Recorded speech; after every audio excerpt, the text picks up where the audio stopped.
So it is now my pleasure to welcome Theresa Zueger. She's the head of the AI in Society Lab.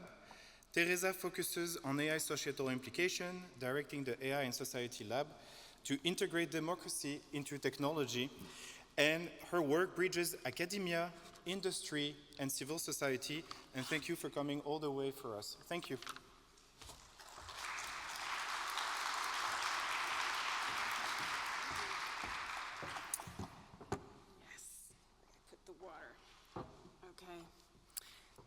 Thank you so much for inviting me. I'm really thrilled to be here, and I'm even more now listening to this fantastic keynote. I can support everything that has been said 100%, and I believe maybe I can bring in a little bit of a different perspective to this discussion, but really connecting pretty much also with everything that has been said. So what I've been doing in the last 4 years, and I really felt it was a privilege, I've been researching public interest AI from a very interdisciplinary perspective. So I was leading a publicly funded research group, and I have a background in political theory and media studies, but pretty much everybody in my team had a technical degree. And that was lovely because I was always the one who was allowed asking stupid questions, and nobody could blame you for it. And the beauty of that was that we could start by asking all the hard theoretical questions, but at the same time, we were building AI projects and trying to test the things that we would believe that public interest AI would need. Okay, I wanted to start with 2 remarks. So one thing that I think is very important is that we're always speaking about AI as if it was one thing or one technology, and that is simply not true, because some of the problems that we have with generative AI are not the same for smaller, very specialized AI projects. And one thing that we really need to also improve is our language about AI, because we're using all these metaphors that lean towards this science fiction idea of AI. And as researchers, we are trying to change that, but I think it's definitely something we should all be aware of, and I will do my best today to not use all those metaphors. And the second thing is trying to tell you which perspective we are coming from in our research. So what we listened to so far is the question how AI in general can lean more towards being in the public interest and can serve the public interest more. In our research group, we wanted to find out, are there projects that in their core and also in the way they're developed fully supporting the public interest? So we're really looking at that particular niche of projects that is doing that, and we believe, and still believe, that there is something to learn here that is different about these projects that can also inspire the mainstream of AI. Okay, and I will also start with the question, what is the public interest? Because right now we're seeing a lot of use of AI for good and AI in the public interest, and I think it's very problematic that we're exponentially using that term without ever defining what the public interest is. And very quickly, people start by saying, that is, you cannot define it universally, so everybody should just, it's kind of a gut feeling what is the good. And I think for a society, that is problematic. We need to negotiate what we mean by the good and what the public interest is. And actually, coming from this political theory background, people have been doing this for centuries and thousands of years. So actually we have a lot of theory to go back to and to learn from and to try to apply it now to this new technology. So a definition that we felt was very helpful, searching how to somehow handle this new AI for public interest idea, was a definition by Barry Bozeman, and he kind of builds on the theories of John Dewey, who had a democratic understanding that focused on collaborative problem solving, which I think is a very helpful idea. And Barry Bozeman built on this theory of John Dewey, and he gave a working definition for public interest AI. He said public interests are those outcomes best serving the long-run survival and well-being of a social collective construed as a public. And there is a few things to mention here, because I think one thing we can see is that there's a strong connection to sustainability in this definition. If you learned a bit about sustainability, there's many dimensions to it. So there's also an economic dimension to sustainability, a social dimension, and actually those theories have quite some overlap. But yeah, also John Dewey mentions that there is no universal definition. But what does this mean? This means that for every problem we get to, we need to negotiate new what the public interest is for this specific problem. And he called his approach to the public interest an idealistic and pragmatic or procedural approach. And I believe there is a lot of beauty in that, because he said, yes, we might share some ideals together that are in the public interest. In our democracies, we have established some ideals that are important for all of us. But we need to then, only through the process, really define what public interest is. So for them, the entry points for deliberation and participation are part of this process. Only allowing this process, you will find something that is in the public interest. And also many theories make clear that this is fundamentally in line with equality. Equality is deeply connected to the theories of public interest. So the starting point from assuming everybody has equal rights and should have equal opportunities. And so this is a fundamental opposite to individual or private and group interests, or smaller group interests. And also, as was already said, this is an opposite of pure profit maximization. And it also gives us reason to think about ownership of public interest AI. So who is making the decisions about these systems is very relevant to them being possibly in the public interest. So, and with this set of definition and ideas, we went and tried to find projects that we think would fit this definition of the public interest. And we've been finding a lot, actually. And I will give you 4 examples. And I think this is, in my experience, always super helpful to have some examples. You're coming from this field, you probably know more projects than I do, and I'm happy to learn about all the projects that you know later on, so please tell me. But I think this is helping to broaden the horizon a little bit. There is an organization called Forensic Architecture. Who of you knows this organization? Can I have a show?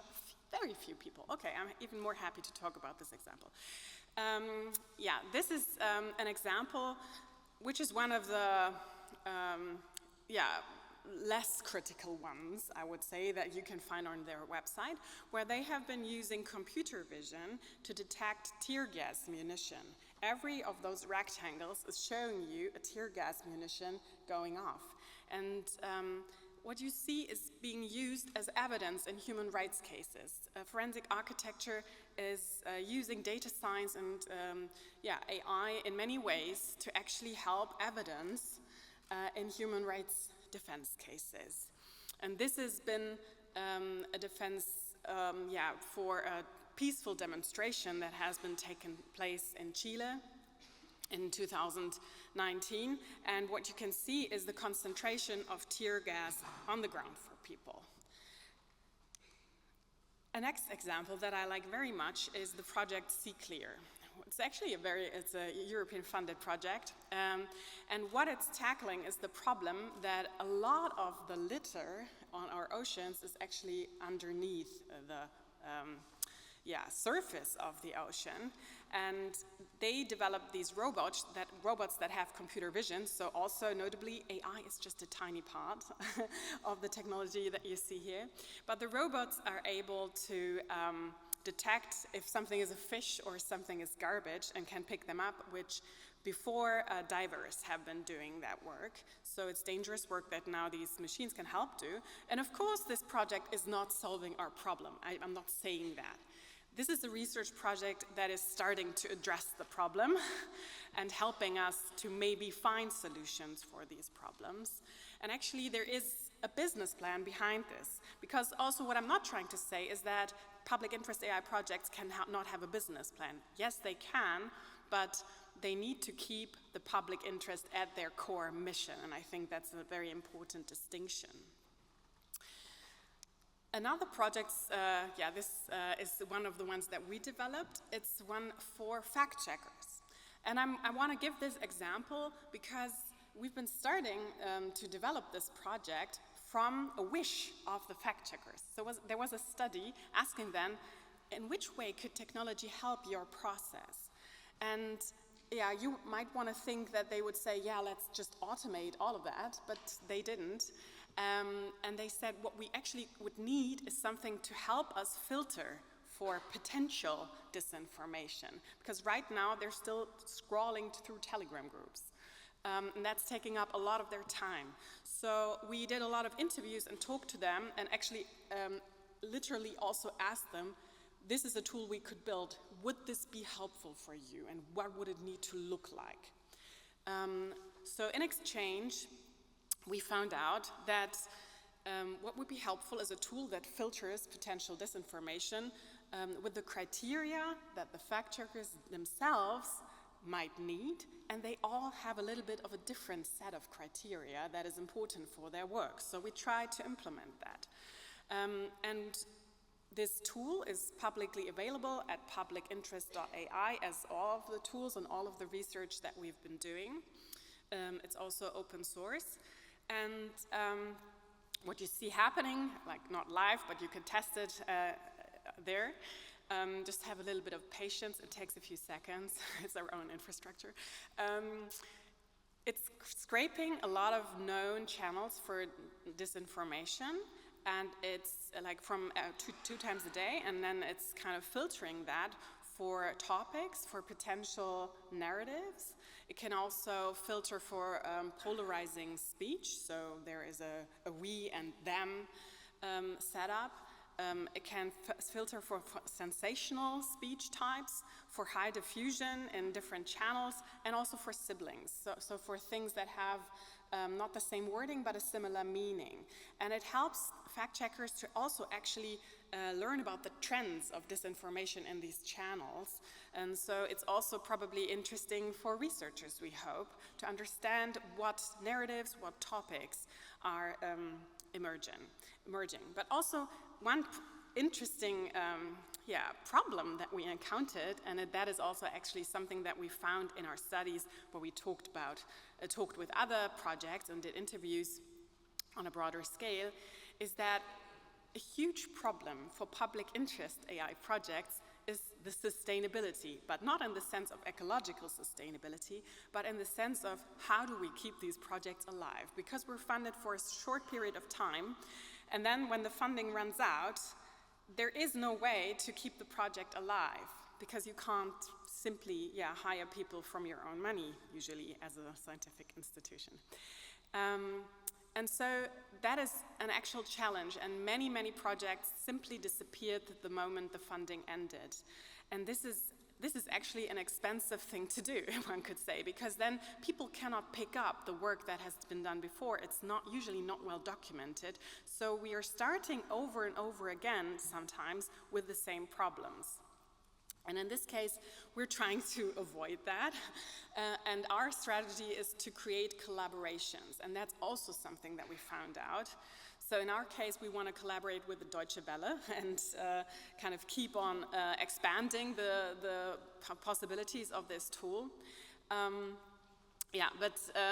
It's definitely one strategy that those projects who have stronger collaborations across society, so research collaborating with social startups and civil society, have a much better chance of surviving and making an impact long term. And this is the last example that I wanted to give. It's a project that has been around for many years now, actually. and it's called Project Connect. It's one of the projects that UNICEF has been doing quite successfully, and it's tackling the problem that, maybe in Europe you wouldn't even think it's a problem, but it is.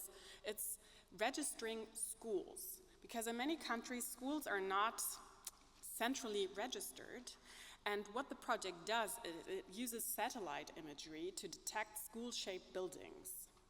And then they're collaborating with organizations like the ITU to actually get these schools not only registered, but connected to the internet and to provide better materials for education.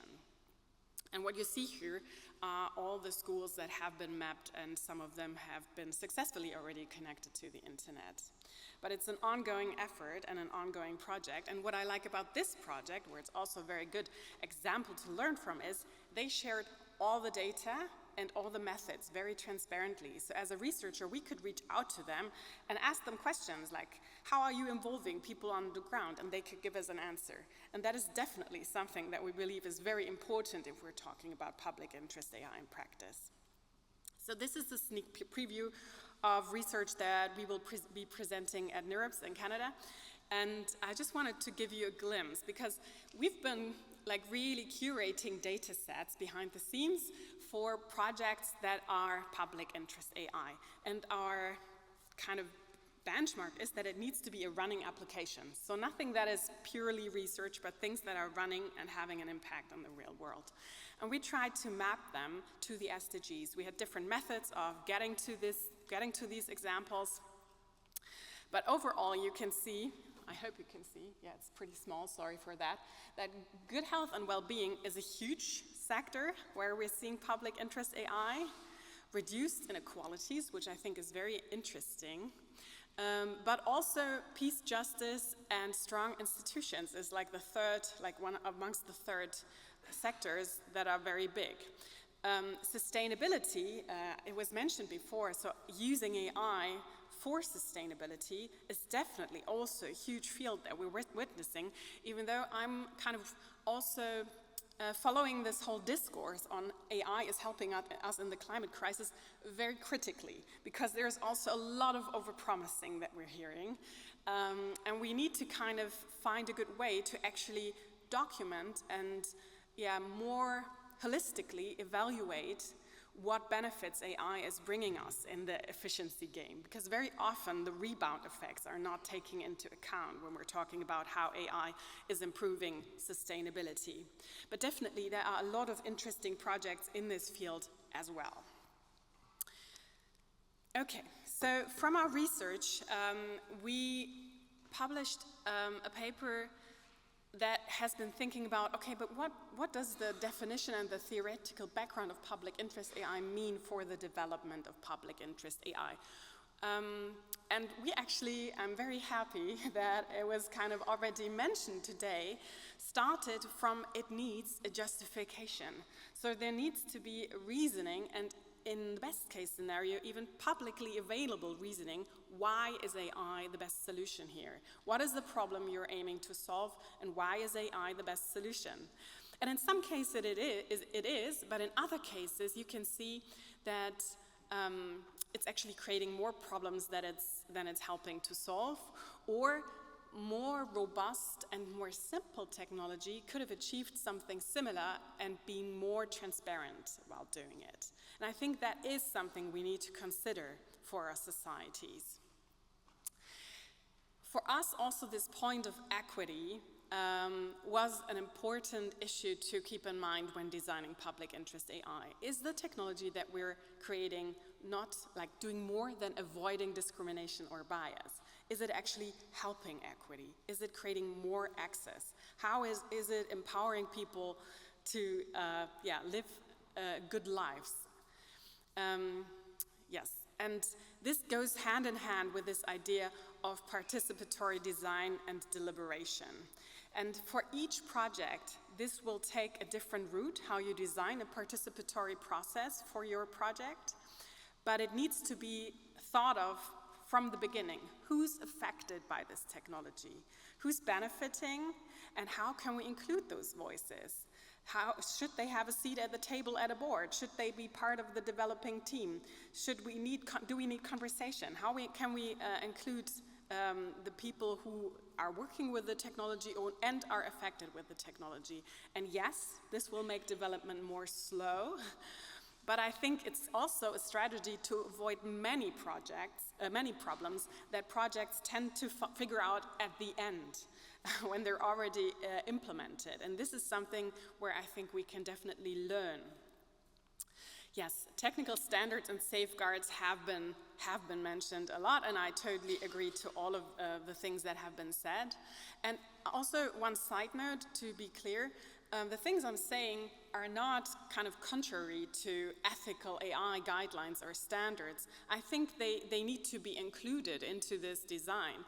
But sometimes this ethical AI approach is coming not from a very political perspective, but this is something that I think we need, shifting the discourse to a more political project where we think more of how is this affecting our society as a whole. Because the public interest really is not about us as private people thinking about what is good for us, but stepping out of this position, thinking about it as a citizen, as part of the public, and thinking about what is good for us then.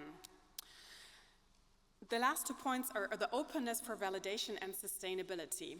So openness is a huge debate when it comes to AI in the public interest, and for good reasons it is, because it's a complex matter. Even though I'm very intrigued by many of the openness thoughts, we need to also acknowledge that with openness sometimes there are problems to come. So dual use problems, but that is an unsolved issue, and I believe many have been doing important work. For instance, the Digital Public Goods Alliance, and others have been thinking about what openness actually means in a good way. And for us, this thought of openness for validation was the most important part. So we need to make sure that somebody else can check if a system is actually doing what it's supposed to do and can actually testify that this is happening, which does not necessarily mean that all of the data and everything is public. But this kind of evaluation and auditing needs to be possible. And I think also for public interest AI, we need an even harsher set of standards ensuring what we mean by public interest here, making sure that there is no harm done by the projects that is unseen by the regulation, for instance. And last but not least, the point of sustainability. We actually digged into this topic of ecological sustainability a lot, and we always ran tests with our own technology and the things we've developed. And it is very interesting that the projects in this public interest space are not the ones having a huge impact when it comes to CO2 emissions. Those are usually projects that have smaller data sets and very specified use cases. Nevertheless, it is an issue that we need to keep in mind for the whole development of AI, that it is an unsolved problem, and we need to share strategies how to better use methods to reduce emissions, and most of all, we need better documentation.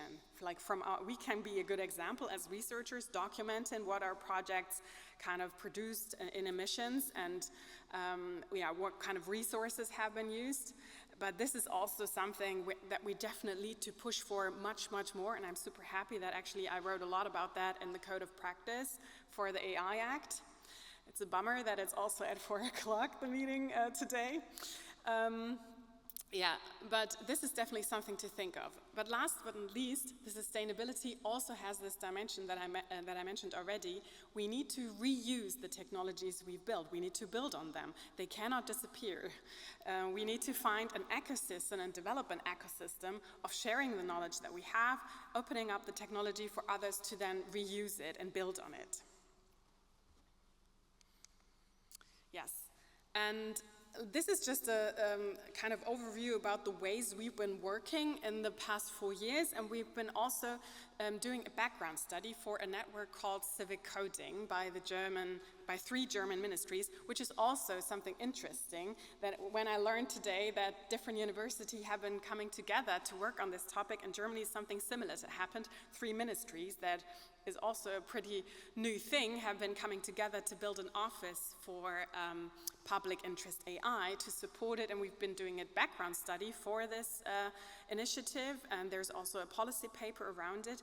We've been doing a lot of interviews with existing projects and also research case studies in this field of public interest AI, and I just wanted to also mention that there is a completely open access special issue in the Internet Policy Review that we edited on AI systems for the public interest.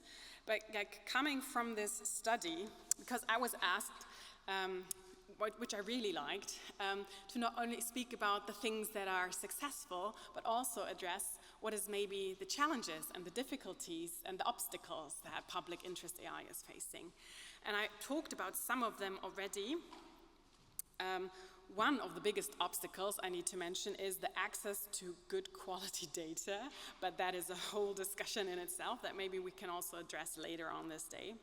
But what I found interesting from our studies is how people were speaking about risks of AI. And analyzing that, we felt that there is a few very well-known general risks that people are addressing, and that is biases we already heard about, handling sensitive and personal data, dual use of AI models, and the lack of transparency and decision criteria in some of the applications that we see. But also people were mentioning overarching risks, and I think that is important to listen to. So they were addressing the power asymmetries within the structure of the AI industry and the AI sector overall, where not only industry is relevant. And also the resource consumptions, which we already mentioned, but also the hype around AI. So a lot of actors who are working with me are actually, they're feeling pressured that they need to now do something with AI to be part of the conversation, while they're often not very clear on if that is actually helping to solve their problems, because very often they're dealing with very complex social problems where AI may be a part of the solution, but being confronted with the hype around AI, they're sometimes very anxious to how they can include solutions. And then we see projects emerging that are kind of, I don't know, surface projects that sound good, but if you look deeper, and that is what we've been doing for the 4 years, if you're asking the more detailed questions, it doesn't look as shiny as the surface does. But last but not least, this is cut off, but I will read it to you. One risk that was addressed is the lack of knowledge among the population. So one thing that also researchers need to do is educate and invite for this discourse to talk about AI as a societal issue and as a societal project that everybody needs to have a say in and needs to have a voice that is heard. Yes, I want to end with a vision and something that, we've been asked to give recommendations at the end of the German study. And actually, many of the things that we've been arguing for on the German level, I would definitely argue for on a European level. And this would be the vision that we need something like a European hub for public interest AI. And I'm imagining something that is bringing together all the efforts, so that is looking what's there and connecting people who are already in the field, but also helping with infrastructure, because that is a huge problem, as I mentioned, with partnerships, with competence building, connecting all the great initiatives that Europe already has, because they're there, we just need to connect them better. And then also design collaborative research, learn from the tools that we already have and build on them and kind of transfer them to other contexts. But also we need auditing efforts for public interest AI developed there and the creation of shared standards. And this is just a starting point to think of that. I'm super happy that nowadays I'm not the only person thinking about something like this, but even more people are starting to realize that this could be a really good news strategy for Europe to also set a tone in the AI politics. Thank you so much.